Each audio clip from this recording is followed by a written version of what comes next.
தமிழக முதல்வர் செல்வி ஜெயலலிதா அவர்கள் இன்றைய பொழுது காலமாகி இருக்கிறார். அது பற்றிய தகவல்களை இன்றைய பொழுது நிகழ்ச்சியில் நாங்கள் கொண்டு வந்து கொண்டிருக்கிறோம். தமிழகத்தில் இன்று இருக்கக்கூடிய நிலைமை, இப்போது நடந்து கொண்டிருக்கக்கூடிய விவகாரங்கள், அது தவிர வரலாற்றில் ஈழத்தமிழர்களுக்கும் ஜெயலலிதா அவர்களுக்கும் இடையில் இருந்த அந்த உறவு பற்றிய பரிணாமங்களை நிகழ்ச்சியில் இதுவரையில் கொண்டு வந்திருக்கிறோம். இப்போது வந்து கொண்டிருக்கிற செய்திகளின்படி வைத்தியசாலையிலிருந்து, அப்போலோ மருத்துவமனையிலிருந்து போயஸ் கார்டன் நோக்கிய அவருடைய உடலம் கொண்டு செல்லப்படுகிறது. அங்கே இன்றைய பொழுது இரவு வைக்கப்பட்டு நாளைய பொழுது ராஜாஜி மண்டபத்துக்கு கொண்டு சென்று அங்கு பொதுமக்களுடைய அஞ்சலிக்காக வைக்கப்படும் என்கிற செய்தி வெளிவந்திருக்கிறது. போயஸ் கார்டனிலிருந்து கிரீன் ரோடு அல்லது அப்போலோ மருத்துவமனை அத்தனை பகுதிகளிலும் அதிகப்பட்ட காவல்துறை அங்கே நிறுத்தப்பட்டிருக்கிறார்கள்.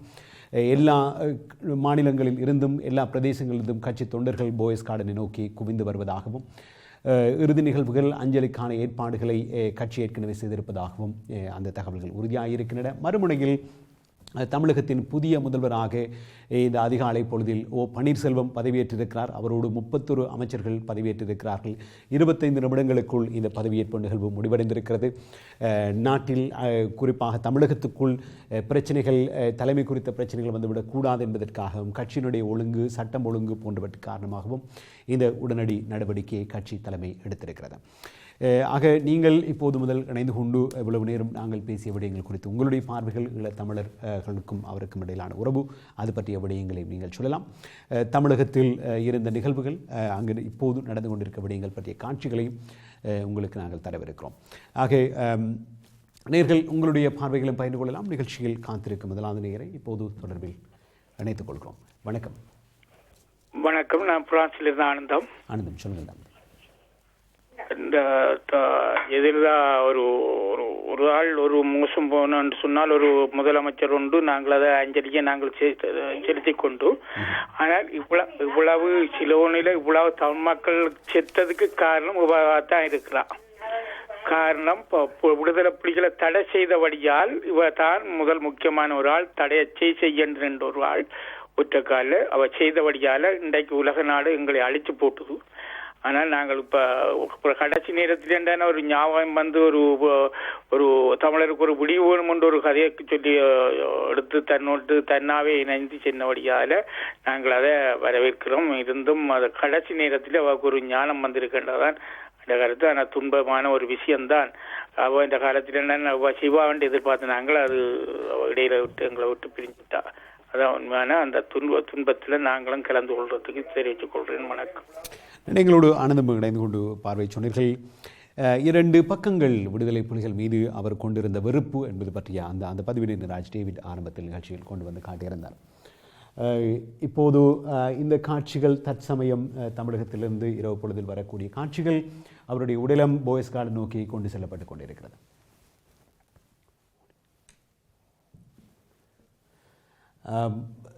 தமிழகத்தில் இப்போது இருக்கக்கூடிய நிலவரம் என்று நாங்கள் சொல்லலாம். சென்னையில் ஒரு விதத்தில் இரவு 11 மணிக்கு ஒரு மரணமானார் என்கிற அறிவித்தல் வெளியாகியதன் காரணமாக ஓரளவுக்கு நிலைமை அமைதியாக இருக்கிறது என்று சொல்கிறார்கள். பகல் பொழுதில் இது பற்றிய செய்திகள் ஆங்காங்கே கசிந்திருந்தபடியினால் ஏற்பட்டிருந்த ஊழங்கள், ஏற்பட்டிருந்த பலவிதமான உணர்வு கொந்தளிப்புகள் இப்போது ஓரளவுக்கு சுமூகமாக இருக்குமோ என்பது போன்ற ஒரு பார்வை இருக்கிறது. இது இப்போது தமிழகத்திலிருந்து வரக்கூடிய காட்சிகள். நீங்கள் சொன்னது போன்று தொடர்ச்சியாக பேசலாம். இறுதி காலத்தில் 2008க்கு பிறகான சூழலில் ஈழத்தமிழர்களுக்கு சுயநிர்ணய உரிமை வேண்டும் என்ற வரையில் அவர் குரல் கொடுத்திருந்தாலும் விடுதலை புலிகள் மீது அவர் கொண்டிருந்த அந்த நிலைப்பாடு என்பது இன்னும் ஒரு ரணமாக தமிழர்கள் மத்தியில் இருக்கிறது என்கிற ஒரு கருத்தினை நாங்கள் பார்த்திருந்தோம். தொடர்ச்சியாக பேசலாம். இன்னும் முன்னைய தொடர்பில் வருகின்றீர்கள். தமிழக முதல்வர் செல்வி ஜெயலலிதா அவர்கள் காலமாகி இருக்கின்றார் என்ற செய்தியை ஒட்டி அது பற்றிய தகவல்களை, அவர் பற்றிய வாழ்வியலை, ஈழத்தமிழக உறவு பற்றி நாங்கள் பேசிக்கொண்டிருக்கிறோம். வணக்கம். வணக்கம். ஜெயமனது பேரானந்தம். பேரானந்தம் ஜெர்மனியிலிருந்து. சொல்லுங்க இல்லையா, நீங்கள் எப்படி பார்க்குறீங்களா? என்னை பொறுத்தவரையிலே நான் ஒரே ஒரு கருத்தில் ஒரு இறந்த ஒரு மனிதருக்கு கண்ணீர் அஞ்சலியை செலுத்தி கொண்டு, அதாவது முன்னாள் முதலமைச்சர் எம்ஜிஆர் அவர்களுடைய பெயரை கேவலப்படுத்தின ஒரு முதலாவது முதலமைச்சராக இவாவை நான் பார்க்கிறேன். ஏனென்று சொன்னால் எம்ஜிஆர் அவர்கள் எங்களுக்கு செய்தது எவ்வளவோ. அவர் அவருடைய காசை கூட இறக்கி கொடுத்து எங்களை விடுதலை போராட்டத்தை ஒரு நியாயமான போராட்டமாகத்தான் அவர் பார்த்தார். அவர் உன்னதமான ஒரு தமிழர்.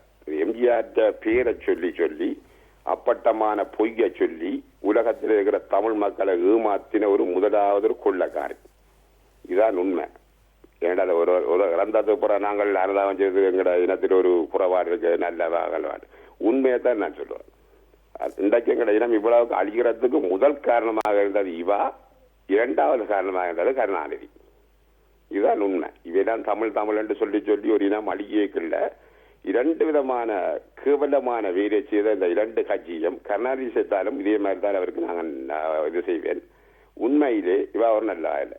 மத்திய அரசாங்கத்துக்கு தடா சட்டம், பொடா சட்டம், விடுதலை புலிகள் எல்லாம் பொருளாதார குறிக்கப்பட்ட ஆக்கள் என்று நான் சொல்ல வரவில்லை. அவையில் மிகப்பட்ட புலிகள் விட்டினம் தமிழ்நாட்டிலேயும் அவன் தமிழ்நாட்டின் உட்கட்டமைப்புக்கு மாறாக சில வீரர்கள் அவை அவங்க செய்திடம் பத்மநாபாவை சுட்டது கொண்டது, நேரடியாக துப்பாக்கி பிரயோகம் செய்தது, இதெல்லாம் ஒரு தீவை இல்லை. அந்த நாடுகளில் போய் எங்களை ஆதரித்த இடங்கள்ல இதெல்லாம் மிக மிக மன்னிக்க முடியுமாத குற்றம் இது. ஆனால் அதுக்காக ஒரு இனத்துக்காக போராடுறதை இப்ப விடுதலை புலிகளை தடை செய்வதால எங்கட இனம் அங்கே பாதிக்கப்படுது. இதான் உண்மை. ஆகவே மக்களுடைய பிரதிநிதிகளாக சில விஷயங்களை அவ செய்தது மிக மிக தடா சட்டத்தை கொண்டது இவா, பொடா சட்டத்தை கொண்டது இவா, எல்லாத்தையும் கொண்டு உலக நாடுகளிலே தடை செய்கிறதுக்கு ஒரு முதல் காரணமாக இருந்தது இவா.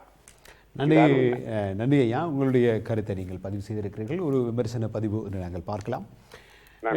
நன்றி. எங்களோட பேரானந்தம் இணைந்து கொண்டு உங்களுடைய பார்வை சொன்னீர்கள். கடந்த காலத்தில் 2 விடயங்கள் இந்த மார்கரெட் தச்சர் அவர்கள் இங்கே காலமாகிய பொழுது பிரித்தானியாவை பொறுத்தவரைக்கும் லவ் அண்ட் ஹேட் என்று சொல்வார்கள். அவரை காதலித்தவர்கள் இருக்கிறார்கள், அவர்களை வெறுத்தவர்கள் இருக்கிறார்கள். கிட்டத்தட்ட அம்மையார் ஜெயலலிதா அவர்களுடைய வாழ்க்கை வரலாறு பற்றி பார்க்கிற பொழுதும் அவரை சக்தியினுடைய வடிவமாக தங்களுடைய வாழ்க்கையின் தெய்வமாக பார்த்த ஒரு குறிப்பிடத்தக்க தமிழக மக்கள் மத்தியில் அதற்கு சமனாக மறுபடியில் அவர் எங்களுடைய அழிவுக்கு காரணமாகினார் என்று சொல்லுகிற பார்வையும் ஈழத்தமிழர்கள் ஒரு தரப்பில் இருந்து வருகிறது. இருந்தாலும் அந்த வெறுப்பு, கோபம் அவற்றை தாண்டி இறுதி காலகட்டங்களில் கடந்த 7-8 ஆண்டுகளில் அவர் எடுத்த பல நடவடிக்கைகள் அந்த காயங்களுக்கு ஓரளவுக்கு மறந்துட்டன என்று சொன்னாலும் இது ஒரு புறம் அன்பு, மறுபுறம் வெறுப்பு என்ற இரண்டும் கலந்த ஒரு நபருடைய வாழ்க்கை பிரவாகமாக இந்த இடத்தில் உங்களுடைய கருத்துக்கள் அவற்றை காட்டுகின்றன. தொடர்ச்சியாக பேசலாம். இன்னும் நேர் தொடர்பில் வருகிறீர்கள். நீங்கள் இணைந்து கொள்கிற சமகாலத்தில் தமிழகத்தில் தற்சமயம் இப்போது நேரலையாக நடந்து கொண்டிருக்கிற அந்த நேரலை காட்சிகளையும் உங்களிடம் கொண்டு வந்து கொண்டிருக்கிறோம். அவருடைய உடலம் எடுத்து செல்லப்படுகிற அந்த நிகழ்வுகளை நீங்கள் பார்க்கிறீர்கள். தமிழகத்து ஊடகங்கள் அல்லது ஒட்டுமொத்த தமிழக ஊடக பரப்பும் இந்த செய்திகளில் ஆக்கிரமிக்கப்பட்டிருக்கிறது. பொதுமக்கள், குறிப்பாக அதிமுக கட்சி தொண்டர்களுக்கு இது ஒரு மிகப்பெரிய அதிர்ச்சியை ஏற்படுத்தியிருக்கு. அதே வேளையில் அதிமுகவுக்கு வெளியில் இருக்கக்கூடிய ஒட்டுமொத்த தமிழகத்திலும் இது ஒரு எதிர்பாராத ஒரு அதிர்ச்சி தரத்தக்க ஒரு நிகழ்வு என்று தான் பேசப்படுகிறார். வைத்தியசாலையில் இருக்கிறார் என்பது பற்றி தகவல்கள் தெரிந்திருந்தாலும் இப்படி ஒன்று நடக்கும் என்பதை தமிழக மக்கள் எதிர்பார்த்திருக்கவில்லை என்பது போன்றுதான் இன்று வருகிற இந்த செய்திகள் அங்கு நிலைமையை காட்டி நிற்கின்றன. இந்த சமகாலத்தில் எங்களோடு இணைகிற நேயர்களையும் இணைத்துக் கொள்கிறோம். இன்னும் நேர் தொடர்பிலே வருகிறீர்கள். வணக்கம். வணக்கம் தினேஷ். நான் கிழக்கிலான் பகுதியிலிருந்து தேவா. தேவா, சொல்லுங்கள் தேவா. எப்படி பார்க்கிறீர்கள்? ஒருவர் மறைந்திருக்கிறார். இது உண்மையில் பார்க்கிற பொழுதும் இறுதி காலகட்டங்களில் ஜெயலலிதா அவர்களுடைய ஈழத்தமிழர்கள் குறித்த அந்த கருத்துக்களும் அதன் முன்னரான காலத்தில் அவருடைய நடவடிக்கைகளும் என்பது 2 துருவங்களிலிருந்து எடுக்கப்பட்ட 2 வெவ்வேறு முரண்பட்ட விடயமாகத்தான் நாங்கள் பார்க்கிறோம். அது போன்று ஒரு பிராமண குலத்தில் இருந்தாலும் பிறந்து வந்திருந்தாலும் ஒரு திராவிட கட்சியினுடைய தலைவராகவும் அவர் மாறி இருக்கிறார். இந்த பல்வித முரண்கள் அவருடைய வாழ்க்கைக்கும் அரசியலுக்கும் சொந்தமாக இருந்திருக்கின்றன. நீங்கள் எப்படி பார்க்கிறீர்கள்? என்னவென்றால், இப்போது முன்னுக்கு வந்த நேயர்கள் பேசுவது போல் தமிழ்நாட்டை பொறுத்த மட்டில் காமராஜர் அவர்களுக்கு பின் எந்த முதல்வரும் தங்கள் லாபத்துக்காகவும் அரசியலுக்காகவும் தங்களுடைய பதவிக்காகவும் எதையும் செய்ய தயாராக இருந்தவர்களாகத்தான் இருந்திருக்கார். அதில் எந்த மாற்று கருத்துக்கும் இடமில்லை. இப்பொழுது ஜெயலலிதா அவர்கள் கடைசி காலத்தில் கூட ஈழத்தமிழர்கள் சார்ந்தும் சரி, விடுதலை புலிகள் பக்கம் சார்ந்தும் சரி, வேறு விதமான முறையில் அவர் செயல்பட்டார் என்பதையும் கூட ஏற்பதற்கு முன் அங்கே இருக்கும் தஞ்சம் அடைந்திருக்கும், அதாவது அகதிகளாக தஞ்சம் அடைஞ்சிருக்கும் அரசியல் தஞ்சம் கோரியிருக்கும் மக்களுடைய நிலைப்பாட்டை எந்த வகையில் சீர் செய்தார் என்பதை பற்றி பார்க்க வேண்டும். அந்த அந்த ஒரு கேள்வி இருக்கிற தீராத ஒரு நீண்ட கால நோக்கத்தில் இருக்கக்கூடிய கேள்வி இருக்கிறது. பெங்களூரில் திபெத்திய மக்களுடைய வாழ்வாதாரம், அவருடைய இருக்கும் நிலைப்பாடு, அவர்களுக்கு இருக்கும் வசதிகள் எல்லாம் என்ன நிலையில் இருக்கிறது, தமிழ்நாட்டில் எப்படி இருக்கு? ஆனவடியால் தமிழ்நாட்டில் எவருமே 1983 ஆண்டில் போன மக்களுக்கு அங்கே கிடைக்கக்கூடிய வசதிகள், அதாவது சாக்கு கோட்பாடுகளை இலங்கையில் தஞ்சம் கோரியவர்களுக்கு கூட இலங்கை கொடுக்கும் வசதிகள் கூட. நிச்சயமாக அண்மையில் ஒரு நண்பர் இந்த விடயத்தை குறிப்பிட்டிருந்தால், உலகத்தில் தமிழர்கள் அகதிகளாக உலகம் முழுவதும் பறந்து வாழ்கிறார்கள், ஆனால் தமிழகத்தில் இருப்பது போன்று அவலத்தில் ஈழத்தமிழிகள் தமிழ் அகதிகள் வேறு எந்த நாட்டிலும் இருக்கவில்லை என்று சொல்லியிருந்தார். ஆக தமிழகத்திலேயே இல்லை, நிச்சயமாக இல்லை. அதில் எந்த மாற்றமும் எவரும் தமிழர்களுக்காக பேசப்பட்ட, அதாவது அன்று முதல் என்று இருக்கும் சினிமா துறையை சேர்ந்து அரசியலுக்குள் வந்தவர்களாக இருந்தாலும் சரி, யாராக இருந்தாலும் சரி, அகதிகள் விடயத்தில் அப்பட்டமாக அங்கே காவல்துறை போகிறது, அவரை அடிக்கிறது, அடித்துவிட்டு கால் முறிந்ததற்கு காசை கொடுத்து நீ போய் அதற்கான சிகிச்சை செய்துவிட்டு வா என்ற அளவுக்கு துச்சமான முறையில் தான் நடக்கிறது அங்கே. நன்றி தேவாங்களோடு இணைந்து கொண்டு உங்களுடைய பார்வையை பதிவு செய்து குறைகளையோ அல்லது வேறு பக்கங்களையோ பேச வரவில்லை. யாரும் காமராஜர் அவர்களுக்கு பின் தமிழகத்துக்காகவும் சரி எங்கும் சரி, அது எம் ஜி ராமச்சந்திரன் அவர்கள் செய்த ஒரு பெரிய பிழை தான் ஜெயலலிதாவை கொண்டு வந்தது. அதுக்கு இவ்வளவு மூத்தவர்கள் இருக்கும்போது ஜெயலலிதா வந்ததே எம்ஜிஆருடைய அவர்களுடைய நிழலாக. நன்றி. அந்த இடத்தில் பல விடயங்களை சுட்டி காட்டியிருக்கிறீர்கள். நன்றி. நீங்கள் இணைந்து கொண்டமைக்காக பல நேயர்கள் தொடர்ச்சியாக தொடர்பில் இருக்கிறபடியால் நாங்கள் நேரத்தின் காரணமாக அடுத்தடுத்த நேயர்களுக்கு செலவிருக்கிறோம். நேயர்கள், தமிழக முதல்வர் செல்வி ஜெயலலிதா காலமானார். 68 வயதில் அவருடைய மரணம் நிகழ்ந்திருக்கிறது. முதல் தடவையாக 75 நாட்கள் வைத்தியசாலையில் இருந்திருக்கிறார். ஒரு ஆரோக்கியமான ஒருவராக ஓரளவுக்கு நீண்ட காலங்களில் பார்க்கப்பட்டிருந்த போதும் ஆட்சியில் இருக்கிற பொழுது அவர் மரணம் அடைதல் என்பது இன்னும் ஒரு முக்கியத்துவம் வாய்ந்த ஒரு நிகழ்வாக பார்க்கப்படுகிறது. அண்ணாவுக்கு பிறகு, எம்ஜிஆருக்கு பிறகு இவருக்கு அந்த நிலை ஏற்பட்டிருக்கிறது. இந்தியாவினுடைய ஒட்டுமொத்த மாநில தலைவர்களும் மிக முக்கிய பிரமுகர்களும் ஏற்கனவே தங்களுடைய அஞ்சலிகளை செலுத்தியிருக்கிறார்கள். இவரை சென்று வைத்தியசாலையில் சென்று வைத்தியர்களோடு பேசிவிட்டு வந்தவர்களில் முன்னாள் முதல்வர் கருணாநிதி அவர்களும் அடக்கம் என்பதையும் நாங்கள் இந்த இடத்தில் குறிப்பிட வேண்டும். தமிழகத்தில் ஒரு கலைவரம் ஏற்பட்டிருக்கிறது. எல்லா மாநிலங்களிலும் ஒரு பதட்டம் நிலவுகிறது. பல இடங்களில் கடைகள் அடைக்கப்பட்டிருக்கின்றன. அதிர்ச்சியில் சிலர் மரணத்தை தழுவி இருக்கிறார்கள்.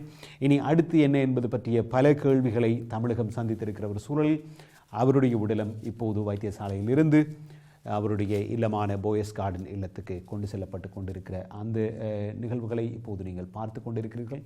காவல்துறை அங்கு வரக்கூடிய தொண்டர்களை சமாளிப்பதில் ஈடுபடுகிறார்கள். ஆக இருவருக்கும் இடையில் ஒரு பதற்றமான சூழல் நிலவுவதை நாங்கள் பார்க்கிறோம்.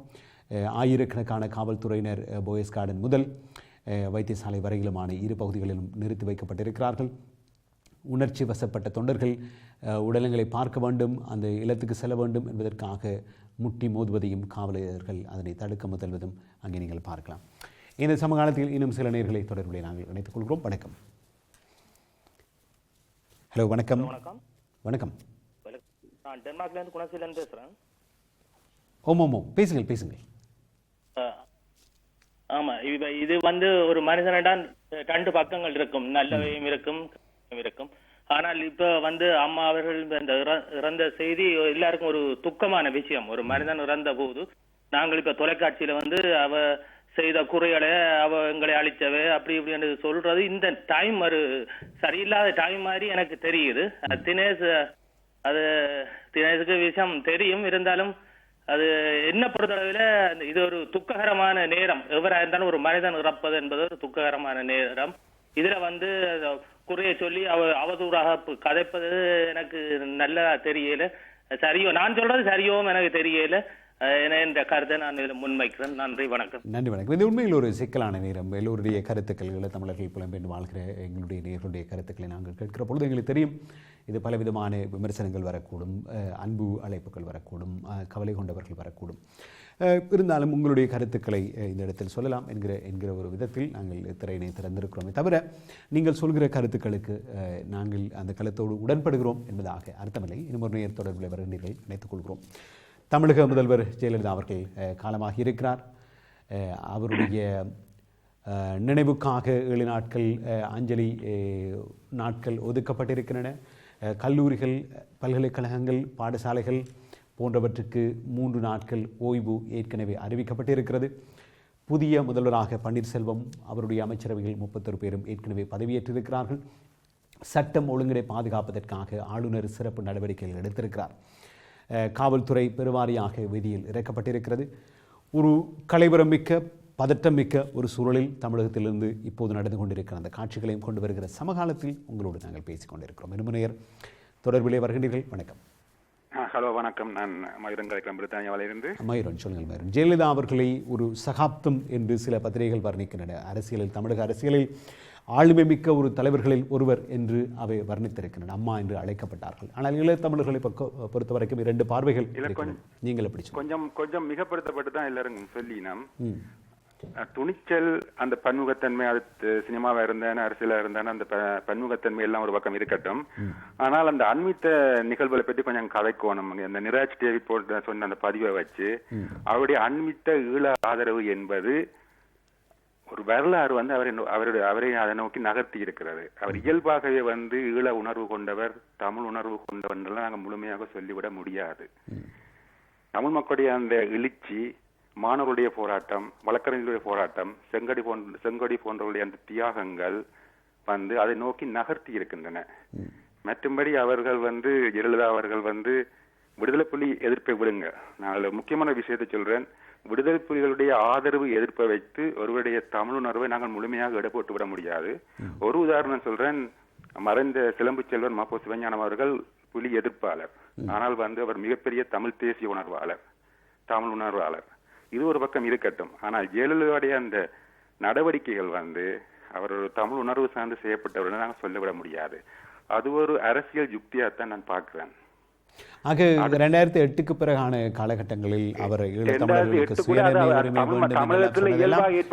நிர்பந்தம் என்று நீங்கள் சொல்கிறீர்கள். அவர் அந்த அரசியல் அன்றிருந்த அரசியல் சூழலில் அப்படியான நிலைப்பாடுகளை எடுப்பதுதான் அரசியல் ரீதியில் அவருக்கு வாய்ப்புகளை உருவாக்கும் என்பதற்காக அந்த முடிவுகளை எடுத்திருக்க கூடும் என்று நீங்கள் சொல்கிறீர்கள். அதுதான் மற்ற அதுல கூட அவர் முழுமையான நிதானமாக செயல்பட்டார் என்றது கூட சொல்ல முடியாது. ஏனென்றால் அந்த ராஜீவ்காந்தி கொலையில் குற்றம் சாட்டப்பட்டவருடைய அந்த விடுதலை என்பது அவர் இன்னும் கொஞ்சம் சிறப்பாக செயல்பட்டிருக்கலாம் போல தோன்றுகிறது. அது கொஞ்சம் தடாலடியா சொல்லி அவர் கொஞ்சம் திசை திருப்பி விட்டார் மாதிரி தெரியுது. எது எப்படி இருந்தாலும் அவருடைய ஒரு பக்கம் நல்ல பக்கங்கள் இருக்கின்றன. எது இருந்தாலும் இது ஒரு துக்கமான நாள், நாங்கள் அதற்கு அஞ்சலி செலுத்த வேண்டும் என்று சரிதான். இருந்தாலும் இந்த ஓவர் பில்டப் ஒரு மிகப்படுத்தப்பட்ட ஒரு போட்டுதல் ஈழத்தமிழர்களே வைக்கப்படுகின்றன. அது சற்று மிகப்படுத்தப்பட்டிருக்கிறது. நன்றி மயூரன், எங்களோடு இணைந்து கொண்டு உங்களுடைய பார்வையை பயன்படுத்தியிருக்கிறீர்கள். புலிகளை ஆதரித்தார் என்பதை அல்லது எதிர்த்தார் என்பதை மையமாக வைத்துக் கொண்டு ஒட்டுமொத்தமாக தமிழ் தேசிய உணர்வாளராக ஒரு அரசியல் தலைவர் செயற்பட்டாரா என்பதை அடக்க முடியாது என்கிற ஒரு பதிவினை இங்கே மேற்கொண்டிருக்கிறீர்கள். நன்றி, எங்களோடு இணைந்து கொண்டமைக்காக. தொடர்ச்சியாக பேசலாம் நேயர்கள். தமிழக முதல்வர் ஜெயலலிதா அவர்கள் 68 வயதில் இன்றைய பொழுது காலமாகி இருக்கிறார். இந்திய தமிழக நேரம் இரவு 11:30 மணிக்கு அவர் மாரடைப்பினால் காலமானதாக வைத்தியசாலை அறிவித்திருக்கிறது.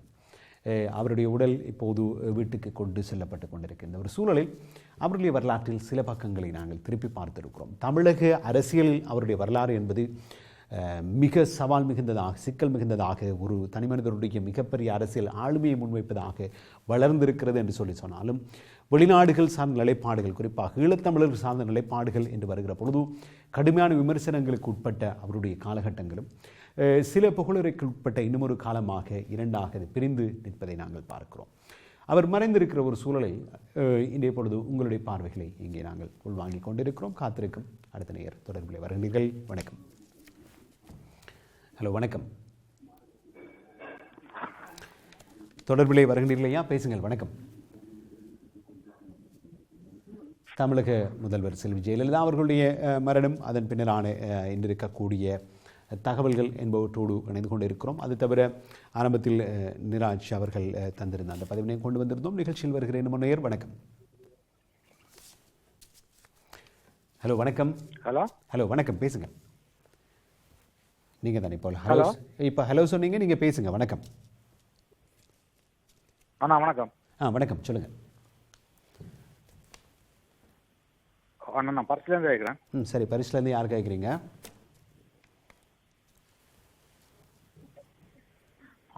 அண்ணா சாரி மன்னிக்கணும் சொல்லி சொன்னா இப்ப இரங்கல் செய்தி வந்து ஒரு தமிழ் எங்களோட இனத்தை சேர்ந்த ஒரு தமிழ்நாட்டு முதலமைச்சருக்கு. சொல்லுங்க நீங்க பேசிக்கொண்டே போங்க, பேசிக்கொண்டே நேரலையில அந்த இரங்கல் செய்தியை இரங்கலா செல்வதை வந்து சரி புள்ளிகளை கதைக்கிறது இப்ப சரியில்லை தானே, அதுதான் என்னுடைய. சரி நன்றி நீங்கள் இணைந்து கொண்டமைக்காக. இது சரிப்பிழைகள் பார்ப்பதற்கு நேரமில்லை, இரங்கலை சொல்வதற்குரிய நேரம் என்று நீங்கள் சொன்னீர்கள். அது உங்களுடைய பார்வை இது முற்றும் பொழுதாக இரங்கல் ஒருபுறமும் ஒரு அரசியல் தலைவர் என்று வருகிற பொழுதோ அதன் ஊடே வரக்கூடிய கடந்த கால வரலாற்றை வீட்டி பார்க்கிறதுமாக சகலதும் கொண்டதாக ஒரு நிகழ்வாகத்தான் இன்றைய பொழுது அமைந்திருக்கிறது. அவருடைய அரசியல், அவருடைய சினிமா திரைத்துறை, அதன் பிறகான அரசியல் எப்படி மிகப்பெரிய சங்கடங்களை, சவால்களை, மேடுகளை, பள்ளங்களை, அதிஉச்சமான ஏற்றங்களை ஒரு கட்டத்தில் அவர் சந்தித்திருக்கிறார். இந்தியாவினுடைய பிரதமராக வரக்கூடும் என்று எதிர்பார்க்கப்பட்ட அளவுக்கு ஒரு தலைவராக ஒரு செல்வாக்கை நிலைநிறுத்தி கொண்டிருந்த ஒருவர் கடந்த தேர்தலில் கூட 39 இடங்களில் 37 இடங்களை அதிமுக தனித்து கைப்பற்றக்கூடிய அளவுக்கான செல்வாக்கை வளர்த்து கொண்டவர். இந்த நிலையில் இப்போது திடீரென்று பதவியில் இருக்கிற பொழுது நோய்வாய்ப்பட்ட சூழலில் அவருடைய மரணம் நிகழ்ந்திருக்கிறது. 68 வயதில் மறக்க முடியாத தமிழகத்தில் ஒரு பலமிக்க ஒரு தலைவராக பார்க்கப்பட்டவர் இன்று தமிழக மக்களை விட்டு பிரிந்திருக்கிறார். இது மிகவும் கவலை கொள்ளத்தக்க சம்பவமாக பலரால் பார்க்கப்படுகிறது. அதே சமகாலத்தில் இதனை ஒரு அரசியல் தலைவர் மரணமாக மட்டுமே பார்க்கிற இன்னும் ஒரு பக்கமும் இருக்கிறது. எப்படியாக இருந்தாலும் அடுத்து வருகின்ற காலங்கள் தமிழக அரசியலில் ஜெயலலிதா அவர்கள் விட்டு செல்கிற அந்த இடைவெளி என்பது மிக பெரியது என்பதை கட்டியம் கூறி நிற்கிறது. அது எவ்வாறு நிரப்பப்படும், தமிழக அரசியலில் எவ்வாறான மாற்றங்கள் வரக்கூடும், அவருடைய அரசியலை கடந்து புதிய ஒரு அரசியல் பிறப்பதற்கான வழி அங்கே உருவாக்கம் பெறுகிறதா என்கிற கேள்விகளுக்கெல்லாம் எதிர்காலம் எங்களுக்கு பதில் சொல்லும்.